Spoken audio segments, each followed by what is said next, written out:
Relationnellement vôtre, un podcast pour avancer sur le chemin de vos guérisons et améliorer vos relations. Hello, bienvenue sur ce 85e épisode de Relationnellement vôtre. Moi c'est Kelly, je suis psychologue et ce podcast a pour objectif de vous partager des informations, des outils sur vos modes de fonctionnement, de contribuer à la marche sur le chemin de vos guérisons à la fois émotionnelles, spirituelles, physiques et relationnelles.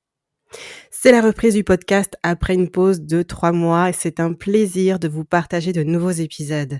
Je vous propose de poursuivre la vaste thématique du traumatisme complexe et sans transition, rentrons dans le vif du sujet en parlant de la manière dont le trauma complexe affecte l'identité. La période de l'enfance est une saison de la vie où tout est en construction, la sécurité intérieure, l'image de soi, l'estime de soi, la confiance en soi pour n'en citer que quelques-uns. Et on peut finalement les regrouper dans une grosse catégorie, on va dire, qu'est la construction de soi, la construction de l'identité. Lorsque l'enfant grandit dans un environnement où se produisent des violences, des abus, des négligences, des pertes répétées de figures proches ou des comportements addictifs de la part des figures parentales, inutile de vous préciser que la construction globale de cet enfant s'en trouve endommagée et donc la construction de son identité n'est malheureusement pas épargnée. Qui suis-je ? C'est une question que chacun de nous se pose à un moment donné de sa vie et les réponses peuvent être d'autant plus compliquées à trouver après un traumatisme complexe dit infantile, un traumatisme complexe précoce. Je vous propose de voir ensemble en quoi les traumatismes de l'enfance provoquent cette perte d'identité et ce qu'il est possible de mettre en place pour restaurer, libérer votre identité. Tout d'abord, en quoi le trauma complexe infantile, le trauma complexe précoce, endommage-t-il l'identité ? Le traumatisme complexe peut interférer de différentes manières dans la construction de soi, notamment dans les représentations que nous avons de nous-mêmes, les représentations cohérentes de qui nous sommes. C'est ainsi que se définit l'identité. Pour se construire, un enfant a des besoins fondamentaux, notamment des besoins dits psycho-affectifs. Ce sont les matériaux qui lui permettront de se construire et de tisser des relations avec les autres. L'enfant a besoin d'être lui-même, c'est-à-dire qu'il a besoin d'authenticité. C'est un besoin d'être aimé et accepté tel qu'il est lorsqu'il se connecte avec les autres, sachant que la connexion est aussi un besoin. Nous sommes des êtres faits pour relationner, pour connecter les uns avec les autres. Dans un environnement inspirant la sécurité, l'enfant vit les bénéfices de l'authenticité. Il est lui, il est aimé, accepté, considéré, valorisé et prend plaisir à être tel qu'il est dans les relations avec les autres. Dans le cas du traumatisme complexe, l'enfant est confronté à une situation récurrente d'instabilité, d'insécurité. Il tente tant bien que mal d'être authentique, d'être lui, mais ça ne fonctionne pas bien pour lui. La connexion ne se fait pas avec les autres. Soit il est négligé, soit il est critiqué, violenté, sanctionné, moqué, humilié par rapport à sa manière d'être. Et ce que l'enfant va rapidement en déduire, c'est que s'il veut être aimé et accepté, s'il veut connecter avec les autres, il va devoir cacher qui il est vraiment. C'est alors qu'il se met à porter des masques. Il va apprendre à répondre aux attentes, aux exigences, aux désirs des autres dans le but d'être aimé. C'est ce que l'on appelle le people pleasing ou le syndrome du caméléon. Cette capacité que certains enfants ont à se fondre dans l'environnement dans lequel ils se trouvent en s'adaptant à ce que chacun peut attendre d'eux. Cette croyance, selon laquelle il ne peut pas être lui-même, devient une croyance fermement ancrée dans le cœur de l'enfant qui va donc renoncer à qui il est et devenir ce caméléon, ce people pleaser, celui que les autres veulent qu'il soit. L'impossibilité d'être authentique est donc une première manière dont le traumatisme complexe endommage l'identité. Une deuxième manière dont ce trauma complexe précoce interfère dans la construction de l'identité, c'est en étouffant la curiosité naturelle de l'enfant. Tout enfant naît avec un élan d'explorateur. Il a envie de découvrir le monde qui l'entoure, de faire des expériences, de voir quels sont les résultats. Et c'est ainsi qu'il va découvrir des compétences innées, des talents, dans des domaines tels que le sport, la musique, l'art, les langues, etc. L'enfant va alors rêver de la personne qu'il aimerait être, qu'il aimerait devenir un jour quand il sera grand. Dans un environnement sécure, c'est effectivement ce qui se produit. Le cerveau de l'enfant est pleinement efficient, il absorbe et intègre un maximum d'informations, d'apprentissage qu'il réutilise aisément. L'estime de soi, la confiance en soi sont boostées, il développe ses capacités d'exploration, ses connaissances, ses compétences, bref, quel cercle vertueux, n'est-ce pas? C'est différent dans le cas du trauma complexe, vous vous y attendez. Ce qui se passe, c'est que le stress et l'insécurité générés par l'environnement dans lequel l'enfant évolue, la toxicité des relations sont telles que le cerveau de l'enfant ne peut pas fonctionner correctement. L'enfant est en mode survie. Ce sont donc ses fonctions primaires du cerveau qui prennent le contrôle et il n'y a pas de place pour l'élaboration et la réflexion. Il n'est plus question de se montrer curieux, d'explorer, car la priorité c'est de survivre et de tout faire en ce sens. Combattre, fuir, se figer ou flatter. Il n'y a pas d'espace pour savoir qui je sais juste que je dois me protéger et survivre.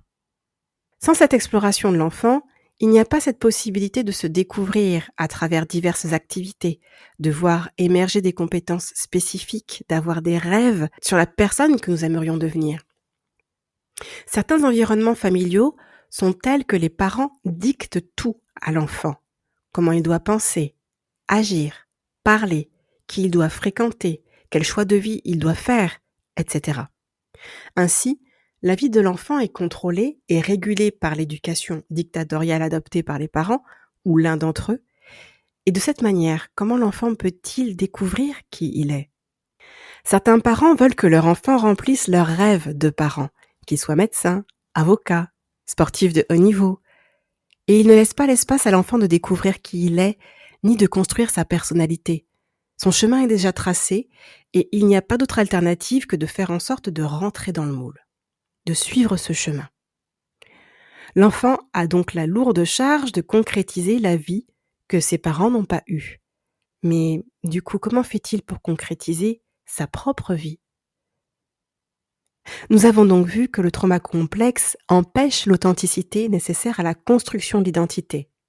Il étouffe la curiosité, l'exploration qui amène à la découverte du monde extérieur et en partie à la découverte de soi. Une troisième manière dont le traumatisme complexe précoce affecte la construction de soi, c'est à travers la déconnexion de soi. Dans un environnement sain, les besoins, les émotions, les pensées, la volonté, bref, le monde intérieur de l'enfant est considéré et pris en compte. L'enfant va donc apprendre à en faire tout autant, à tenir compte de ses pensées, ses émotions, sa volonté, ses besoins. Il va se construire son système de valeurs, de croyances et modeler son monde intérieur qu'il va apprendre à identifier et à partager. Il va non seulement apprendre à se connaître, mais il va aussi pouvoir rêver, réfléchir, planifier, se projeter dans différentes aspirations, dans différents désirs, dans différentes passions. Malheureusement, dans le cas du trauma complexe, l'enfant étant en mode survie, son monde intérieur est composé d'émotions intensément douloureuses face à une situation pour laquelle il n'a pas de solution. C'est si désagréable pour l'enfant d'explorer ce monde intérieur qu'il n'a qu'une envie, le fuir. Et le meilleur moyen d'y arriver, c'est de s'en déconnecter. Vous vous déconnectez de vos pensées, de vos émotions, de vos envies, de vos rêves. Vous essayez de survivre et de ne plus ressentir. Il n'y a donc pas de connexion au monde extérieur, ni au monde intérieur de l'enfant. Il n'a pas le temps d'explorer.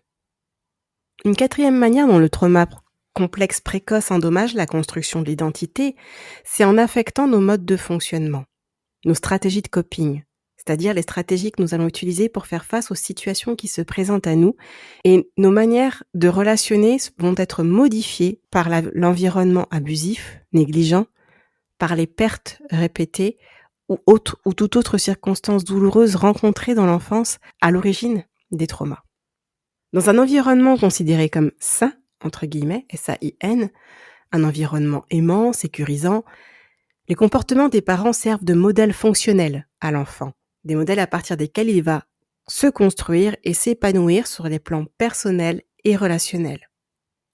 L'enfant apprend des valeurs telles que l'honnêteté, le respect, l'intégrité, la fiabilité, la responsabilité, la persévérance, le dur labeur, etc.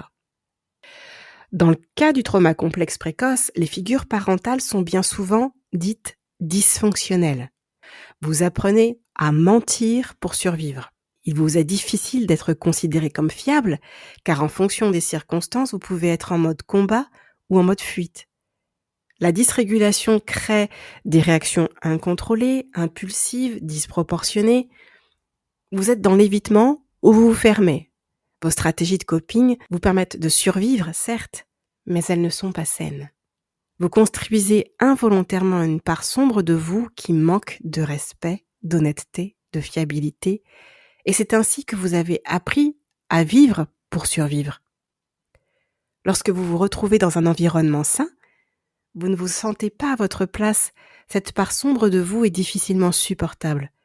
Vous commencez donc à vous dénigrer, à croire que vous n'êtes pas une bonne personne, et peut-être à penser qu'il est trop tard pour changer, que c'est fichu. Permettez-moi de vous dire que c'est loin d'être fichu. Il est possible de découvrir qui vous êtes, de libérer le vrai vous et de vous débarrasser de cette part sombre de vous. Alors vous vous demandez sûrement comment faire. Ça tombe bien, car c'est ce que je vais vous partager à travers quelques outils pratiques qui vous aideront à découvrir qui vous êtes vraiment. Tout d'abord, qu'est-ce qui nous définit en tant qu'être humain ? Qu'est-ce qui fait que nous sommes tels que nous sommes ? Eh bien, il y a 3 critères. Tout d'abord, notre personnalité, c'est-à-dire notre manière d'être, la manière dont nous sommes câblés. Cela se voit dans notre manière de parler, d'apprendre, de raisonner, de vivre, d'interagir avec les autres, avec le monde extérieur. Ces éléments composent le câblage original de chacun d'entre nous, et c'est ce qui nous différencie les uns des autres. C'est ce qui nous rend uniques. Ensuite, le deuxième critère, c'est tout ce qui englobe nos dons, nos talents, nos compétences naturelles, innées. Ça peut être nos compétences en leadership, en sport, en musique, en art, en cuisine, en organisation, en maths, en langue, en enseignement, en sciences. Chacun d'entre nous a des facultés qui lui sont propres et qui font qu'il est un être singulier. Enfin, le troisième critère, ce sont nos passions, ce qui nous anime, ce que nous voulons faire de notre vie, le but que nous voulons lui donner, le carburant qui alimente le fait que nous sommes en vie. Trouver ou retrouver votre identité consisterait donc à tenter l'exploration de vos passions, de vos talents et de votre personnalité. Pour que la démarche soit efficace, il est nécessaire d'écouter ce qui parle au plus profond de vous-même, de finalement revenir à l'authenticité dont vous avez été empêché étant enfant. Et j'aime beaucoup quand le docteur Gabor Maté dit « Ce qui nous permet de nous sentir mal quand nous ne sommes pas authentiques, c'est notre vraie authenticité qui nous le rappelle. C'est parce que cette authenticité est là, au fond de nous, que nous savons lorsque nous ne le sommes pas. Donc la capacité à être authentique n'a pas disparu. Elle est coincée quelque part sous les traumas. Elle ne demande qu'à être libérée. Que dites-vous d'explorer vos talents, vos compétences naturelles ? Que faites-vous sans effort ? Que faites-vous avec une telle aisance que vous avez l'impression que c'est facile ? Et pourtant, il y a autour de vous des personnes qui vont vous dire « Mais moi, je ne serais pas capable de faire ça » ou « Il me faudrait des semaines, voire des mois pour y arriver ». Il ne s'agit pas de vous sentir meilleur que les autres, mais de réaliser à quel point nous sommes équipés différemment et donc nous sommes complémentaires. Ce que vous arrivez à faire avec aisance peut aider une personne pour qui ce n'est pas le cas et elle peut vous aider dans un domaine moins naturel pour vous. Une fois de plus, selon le docteur Gabor Maté, l'authenticité est un remède efficace pour soigner les conséquences des traumas précoces. Et donc, je vous ai partagé 2 vidéos traduites de ces interventions sur le sujet dans l'autre chaîne YouTube qui est complémentaire à Relationnellement Vôtre, cette chaîne que j'ai lancée durant l'été, intitulée Ma box à ressources. C'est une chaîne dans laquelle je vous partage du contenu en lien avec le podcast, mais pas que, mais du contenu qu'il me serait difficile d'approfondir dans les épisodes. En ce qui concerne les manières de retrouver votre identité, il est toujours temps de vous offrir l'environnement sécurisant qui vous permettra cette authenticité, qui vous permettra l'exploration de votre monde intérieur et qui vous soutiendra dans l'exploration du monde extérieur. Il est encore temps de travailler sur des stratégies de coping saines qui correspondent à qui vous êtes vraiment, à vos valeurs profondes. Et je ne peux que vous encourager à être accompagné sur cette partie parce qu'il peut être délicat de vous rendre compte des stratégies de coping dysfonctionnelles. Nous approchons de la fin de cet épisode. On garde les bonnes habitudes, à savoir un petit bonus avant de s'arrêter. Je vous ai partagé 3 critères, 3 caractéristiques de l'identité à partir de ce qui se dit en psychologie. Dans la mesure où j'adopte une approche intégrative et holistique dans ce podcast, j'aimerais vous offrir un outil supplémentaire pour la restauration, la libération de votre identité. Et c'est cette dimension intéressante qu'est la spiritualité. En tant que croyant, la relation à Dieu amène une dynamique relationnelle favorable à la libération de l'identité. Ça permet de trouver des réponses à vos origines, ce qui vous anime, le but que vous voulez donner à votre vie. Ce serait trop long à expliquer dans cet épisode puisqu'on approche déjà de la fin. C'est pourquoi je vous ai aussi glissé 2 vidéos sur le sujet de l'identité en rapport avec la spiritualité dans ma box à ressources et les liens se trouvent aussi en description de l'épisode. Si je peux me permettre une petite parenthèse, j'ai suivi différentes formations dans des domaines divers et variés, autres que la psychologie en tout cas, pour en citer que quelques-uns, l'immobilier, les finances ou la nutrition. Ce qui m'a marqué, c'est que quelle que soit la thématique, l'accent était mis dès le départ sur l'importance d'avoir un pourquoi, d'avoir un but, d'avoir des objectifs à court, moyen, long terme. Et ce que j'ai réalisé ensuite, c'est que chacune de mes réponses à ce pourquoi était certes propre à mon identité, à ma personnalité, à mes compétences, à mes passions, mais elles étaient surtout très étroitement liées à ma foi. Et c'est en elles que je puise la vie, la force, l'espoir, le sens que ça a de me lever chaque matin avec reconnaissance et de faire en sorte d'atteindre mes objectifs. On n'y pense pas toujours, mais la spiritualité peut avoir une part bien plus importante qu'on ne le pense dans le parcours de guérison des traumas. Voilà, ce 85e épisode de Relationnellement Vôtre est terminé. Sentez-vous libre de commenter l'épisode directement sur la chaîne YouTube. Vous pouvez aussi poser vos questions ou partager des témoignages par mail à l'adresse relationnellementvôtre@gmail.com. C'est toujours un plaisir pour moi de vous lire. Si cet épisode vous a été utile, s'il vous plaît, pensez à mettre un j'aime, ça permet de faire ressortir le podcast au niveau de l'algorithme YouTube et de le faire connaître. Et je ne le fais pas pour, entre guillemets, me faire de la pub, mais surtout parce que vos retours me permettent de comprendre à quel point les épisodes du podcast peuvent aider. Et si ça peut aider plus de personnes, j'en serais ravie. De votre côté, si vous souhaitez contribuer à faire connaître le podcast en partageant les épisodes autour de vous, sentez-vous libre et je vous en remercie, vraiment du fond du cœur. La saison d'épisodes sur le traumatisme complexe va donc se poursuivre au même rythme que précédemment, à savoir un épisode tous les 15 jours. Donc, on se retrouve dans 2 semaines pour un nouvel épisode. Et d'ici là, bonne continuation sur le chemin de vos guérisons. Relationnellement Vôtre.